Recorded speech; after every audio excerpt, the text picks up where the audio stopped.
Premijer Golob je v Portorožu gostil vrh sredozemskih članic Evropske unije. Udeležili so se ga voditelji Francije, Španije, Grčije, Portugalske, Malte, Cipra in Hrvaške.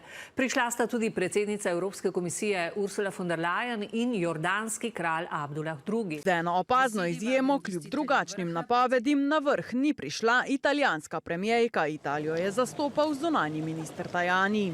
Colgo l'occasione per salutare tutti gli sloveni di madrelingua italiana e tornando a Trieste saluterò tutti gli italiani di madrelingua slovena. Po navedbah virov iz slovenskih vladnih vrst Melonijeve ni bilo zaradi proračunskih usklajevanj doma. Po poročanjih nekaterih italijanskih medijev pa naj bi odpovedi botroval manjko priložnosti za dvostranska srečanja oziroma drugače manjko pozornosti.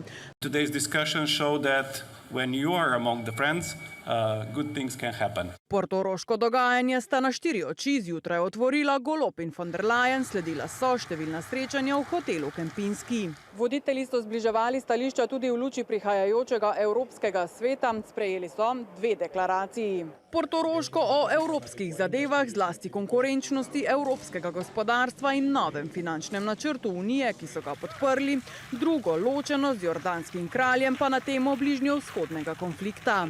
We believe that if we are able to put our people on the ground in Gaza, specifically reporters, that would be absolutely the best possible way to guarantee that the agreement is fully respected by all sides and not just by perhaps one or two.